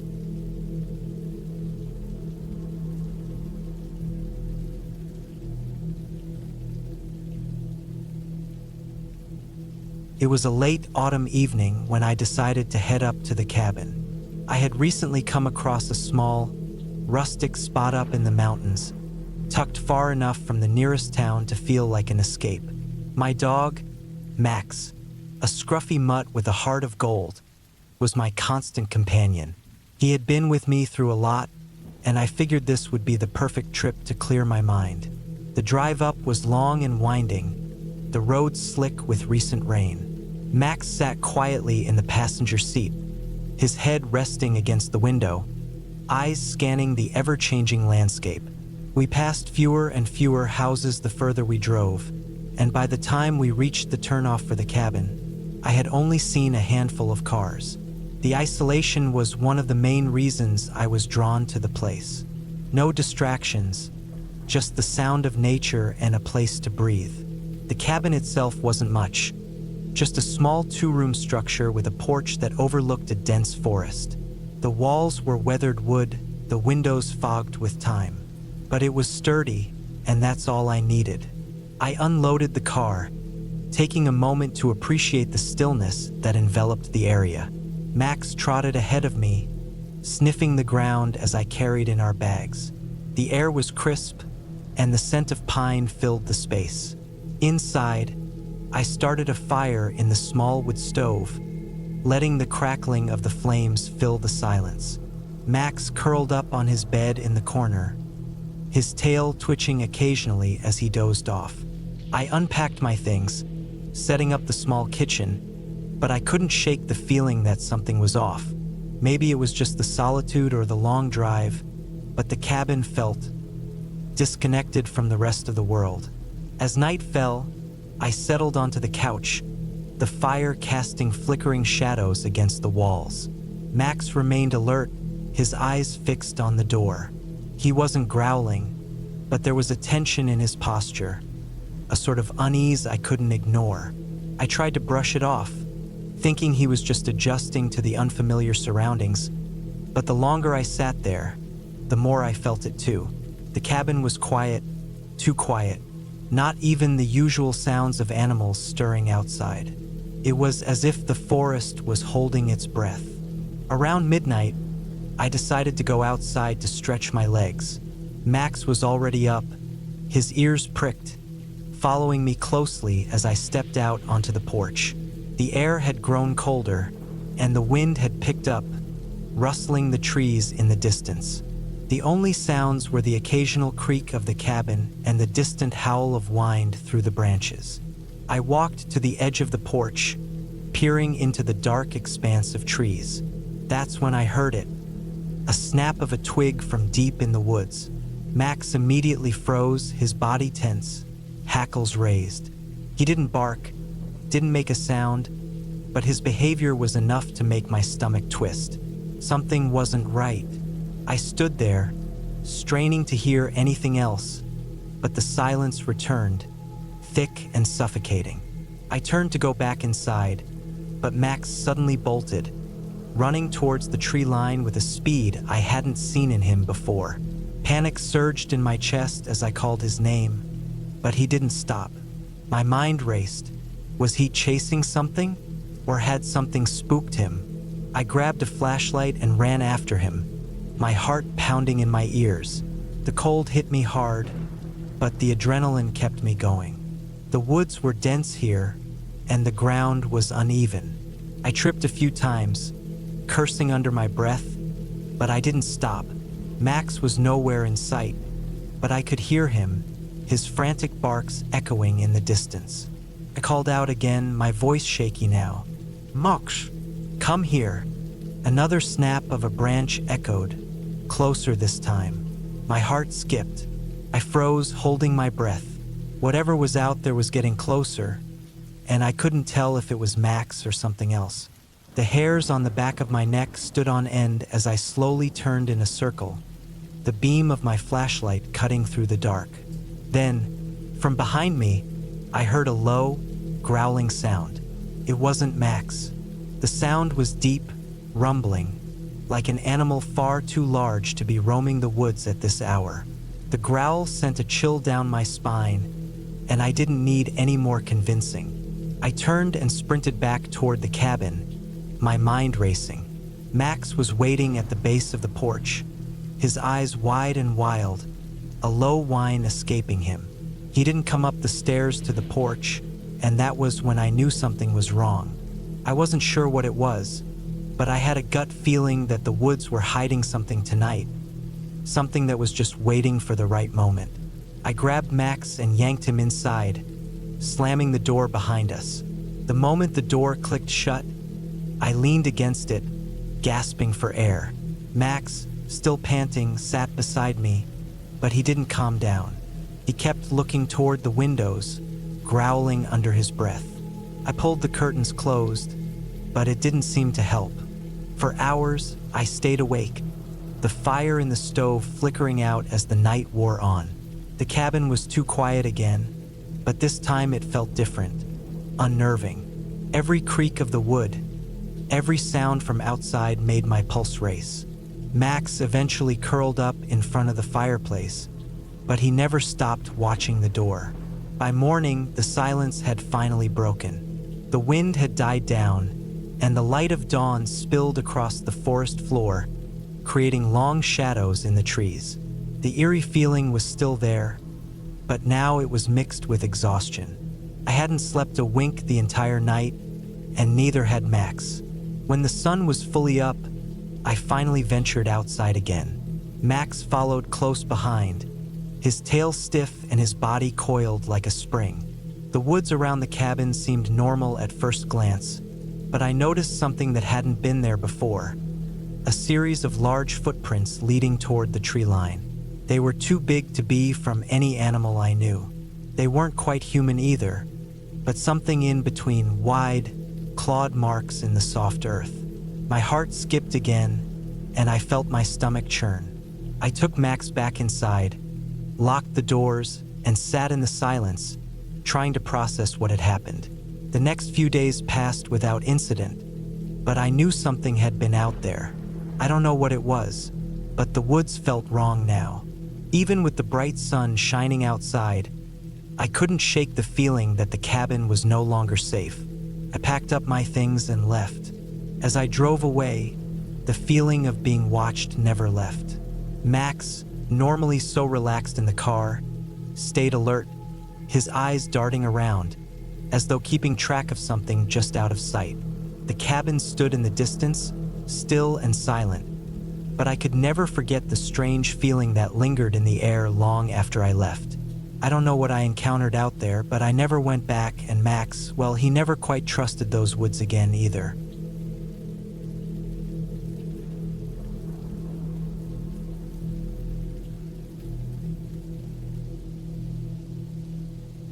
The old cabin was far off the beaten path, tucked away in a dense stretch of trees. It was 1994, and I had just gotten the news that my grandmother had passed away. She'd lived alone for as long as I could remember, in that same worn-down cabin. I hadn't visited her in months, maybe even years, but now, with her gone, I was heading there to sort through her belongings and settle the estate. I drove through the narrow, winding roads with nothing but the sound of the engine and my thoughts. The weight of the situation settled on me, pressing heavily on my chest. The air was thick with a cold that didn't feel natural for the time of year. The trees loomed like silent sentinels, their branches creaking in the wind. As I neared the cabin, a chill ran down my spine, but I brushed it off, telling myself it was just the grief messing with my mind. When I pulled up in front of the cabin, I felt like I was entering a different world. The place hadn't changed much since I was a kid. It still had that same rusted tin roof and weathered wooden walls, sagging slightly from age. The porch creaked under my weight as I stepped out of the car. It smelled like earth and old wood, that musty scent that always hung in the air around Grandma's place. I took a deep breath and grabbed the keys from the glove compartment. The front door was locked, but the key fit into the rusty lock with ease, and the door creaked open. I was hit with a wave of stale air, a mixture of dust and the faint scent of something else, something I couldn't place. Inside, the house was quiet, too quiet. The sound of the wind outside was muffled, and all I could hear was the occasional creak of the floorboards beneath my feet. Grandma's rocking chair sat in the corner by the window, the same one she used to sit in while knitting or reading. The furniture was old and covered with sheets, as if time had stood still here. I walked further in, my footsteps echoing through the empty house. The living room was dim, with only a sliver of light coming through the grime-coated windows. I didn't want to go upstairs right away. Instead, I made my way to the kitchen. The place was still stocked with old cans of food, jars of preserves, and a thick layer of dust covering everything. The table in the center of the room still had the remnants of a half-drunk cup of coffee. It must have been from months ago, but it was the hallway that drew my attention, the one that led to the back rooms, including the one where Grandma's bed had been. I had always stayed away from that hallway as a child. It felt too dark, too suffocating. But now there was no choice. I had to check it all. I stepped into the hallway, and the air felt colder. The wood floor creaked under my boots as I walked toward the room at the very end, the one where Grandma had spent her last years. The door was ajar, just a crack. I reached for the handle and pushed it open, the hinges squealing in protest. The room was dark, except for the faint light filtering through the blinds. There, on the bed, lay my grandmother. At first, I didn't register what I was seeing. She looked almost peaceful, as if she were just sleeping, but I knew better. Her skin had turned an unnatural shade, pale and waxy, as if it had been days since she had passed. The sight sent a shock through me, and I stumbled backward. Her eyes were wide open, staring blankly at the ceiling. Her mouth hung slightly ajar. I had never seen a dead body up close before, not like this. But then, there was something else. A thick, cloying smell filled the air, sharper than I had expected. It was the kind of scent that stung your nose, a mixture of decay and something else, something faintly metallic. My stomach turned, and I fought the urge to retch. I stepped forward again, trying to steady myself, and took in the room. There were no signs of struggle, nothing that seemed out of place except for Grandma's lifeless body. Her nightgown was wrinkled, the fabric stretched over her thin frame. I noticed that the sheets beneath her were stained. The dark patches seeped into the fabric like old ink spilled carelessly. I needed to check for any signs that could tell me how she had died. Had she been sick? No one had told me anything about her health in the last few years. My heart pounded as I moved closer, feeling the weight of dread settle like a stone in my stomach. I carefully checked her hands, which were still warm, though her body was cold to the touch. She had no pulse. I touched her face, half expecting her to wake up and laugh at me for being so dramatic, but there was no response. Her skin had a strange, tight feel to it, as though it had been exposed to the elements for far too long. I backed away from the bed and quickly glanced around the room. Everything seemed too still, too quiet. The only sound was the distant howling of the wind. That's when I noticed it, the blood. It was subtle, almost invisible against the dark sheets, but it was there. Drips, trails, a faint red stain leading from the bed to the floor. I followed the small trail, my heart hammering in my chest. It led to the corner of the room, where the floorboard seemed slightly lifted. As I crouched down, I could see a darker spot near the edge of the board. Took all my strength to pull it up, but when I did, I found the source of the blood. A butcher knife, half buried beneath the floorboard, its blade gleaming under the dim light. The handle was old and covered in rust, but the blood was fresh. I was frozen in place, my mind scrambling for an explanation. What had happened here? Had Grandma been murdered? Why hadn't anyone told me she was in danger? I stumbled backward, my breath coming in shallow gasps. The image of my grandmother's cold, empty eyes burned into my mind, and the weight of the situation pressed in on me from all sides. My grandmother had always been so kind, so gentle. Who would want to hurt her? Why had I never known about the danger she faced in her final days? A long, slow panic began to set in. The room felt smaller, the air thicker, and I realized with horror that I wasn't alone. I had no idea who had been in this cabin with her, or if they were still here now. My instincts screamed at me to leave, to run as far away as I could. But I couldn't. I couldn't just walk away from this. Not without understanding what had happened. I took one last look at my grandmother's body, the silence around me deafening. Then I turned, grabbed the knife, and ran out of the house.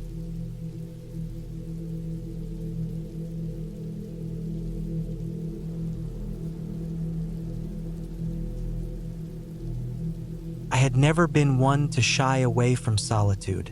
In fact, after the chaos of city life, I often sought refuge in the quiet corners of nature. So, when the opportunity came up to rent a secluded cabin in the woods for a weekend, I didn't hesitate. It was a small, rustic cabin, tucked away in the dense pines of the Appalachian Mountains, a good few miles away from the nearest town. I imagined it would be the perfect escape to reset my mind, enjoy the peace, and breathe in the fresh, pine-scented air. I was 27 years old, and at the time I was in the middle of a chaotic phase in my life. Work had been demanding, my personal life was all over the place, and the constant noise of city living had started to wear on me. A weekend away seemed like the perfect solution. I packed up my things, grabbed my dog, Roxy, a large, energetic German Shepherd, and set off on the drive. The cabin was everything I'd hoped for. The drive had been long, winding, and at times unsettling as the narrow, potholed roads grew more remote, eventually turning into dirt trails. By the time I finally arrived, the sun had already dipped behind the mountain peaks. The cabin sat nestled in a clearing, surrounded by towering trees. It was small, made of weathered wood with a stone chimney, and there was a sense of quiet that felt almost oppressive. I could feel the weight of the stillness as I unloaded my things. Roxy, ever the curious one, darted around the perimeter of the cabin, sniffing the ground, her tail wagging excitedly. I could tell she was just as eager to explore as I was. I didn't think much of it, but I did notice that the place felt unusually secluded. Too much so. There was no sign of life for miles, and the silence was almost deafening, save for the occasional rustling of leaves in the wind. The inside of the cabin was cozy. A large stone fireplace sat in the living room, with an armchair and a faded rug on the hardwood floor. The kitchen was small but fully equipped. I could already tell that I'd be spending most of my time outside, enjoying the fresh air, but the cabin was a nice refuge for the evenings. I settled in, unpacked, and started a fire in the hearth. As I sat there, sipping on some tea, I heard Roxy growling softly at the window. Her low growls were steady, not too intense, but there was something about the sound that made me uneasy. I glanced toward the window, but it was too dark to see anything beyond the shadows of the trees. I told myself it was nothing, just the wind or some small animal moving in the woods. That night, as I lay in bed, I heard strange noises outside. The wind howled through the trees, and the occasional crack of a branch breaking echoed through the night. But there was something else, too. A soft rustling, as if something was moving outside the cabin, slowly, deliberately. I told myself it was just the wind, that the trees were shifting in the night air. But deep down, I knew it wasn't. I tried to ignore it, curling under the heavy blankets. My dog snuggled at my feet, but I couldn't shake the feeling that something was wrong. My mind kept racing, imagining all sorts of scenarios. A bear? A hunter? A crazy person wandering the woods? The fear gnawed at me, but eventually, exhaustion overtook me, and I fell into an uneasy sleep. The next day, I woke up to a bright, crisp morning. The sun was high in the sky, the air fresh, and the birds were chirping. I thought, maybe I had just been imagining things the night before. I went out on the porch, coffee mug in hand, and Roxy immediately bounded to my side, tail wagging. I decided to explore the area, maybe take a short hike up the mountain behind the cabin. The trail was well-trodden, and it seemed like a perfect way to clear my head. But as I walked, I noticed something strange. The further I went, the more the forest seemed to close in around me. The trees, once towering and majestic, now felt like they were leaning in, their branches heavy with the weight of the silence. There was an unsettling stillness in the air, and Roxy, who usually loved to run ahead, stayed close to my side, her ears perked and her eyes scanning the woods around us. The trail led me to a clearing, and in the center, there was something that immediately caught my attention. An old, decaying cabin. It was barely standing, the wood warped and rotting, and the chimney was crumbling. I stood there for a moment, staring at it. It was so out of place, and yet, somehow it felt like it had always been there, hidden in the trees. My heart began to race as I approached it, drawn to the eerie sense of abandonment that clung to it. I reached the door, which creaked open with a slight push, revealing a dark, empty room. There was dust everywhere and old furniture, but it was the walls that disturbed me most. They were covered in strange markings, some carved into the wood, others drawn in what looked like charcoal. I couldn't make sense of them, but there was a deep, gnawing feeling in my stomach. I quickly turned to leave, but as I stepped back outside, I noticed something that made my blood run cold. A set of footprints, leading toward the cabin and then disappearing into the trees. Roxy growled, her hackles raised, and I felt a chill run down my spine. I tried to shake off the feeling of unease, but as I walked back to the trail, I kept glancing over my shoulder, half expecting to see someone following me. That night, the noises outside returned. This time, they were louder, more deliberate. I could hear something or someone moving around the cabin. Roxy was frantic, pacing around the room and whining softly. I grabbed the flashlight and checked the windows, but I saw nothing. I didn't know what to make of it, but the fear was building. My mind raced through all the possibilities. Someone was out there, waiting, watching. It could have been a neighbor, but the nearest cabin was miles away. Could have been a hiker or a hunter, but who would be out here at this hour? I decided I needed to leave, but as I packed up my things, I felt an overwhelming sense of dread. I couldn't shake the feeling that I wasn't alone, that someone or something was watching me. I bolted the doors and locked the windows, trying to ignore the constant scratching sound against the walls, the creaking of the floorboards. It wasn't until I was loading Roxy into the car that I heard it. A faint voice, almost like a whisper, calling my name, came from the woods. I didn't wait around to figure out who or what it was. I started the car, and with Roxy panting nervously by my side, I drove as fast as I could, the headlights cutting through the darkness, never once looking back. The further I got from that cabin, the more I felt like I could breathe again. By the time I reached the main road, the fear began to fade, and I told myself I had been overthinking things. But even now, every time I think back to that place, I can't help but wonder, who had been out there, in the woods watching me? Why had I felt so uneasy, so trapped? And what were those markings in the cabin? I don't know, but I never went back, and I'm not sure I ever will.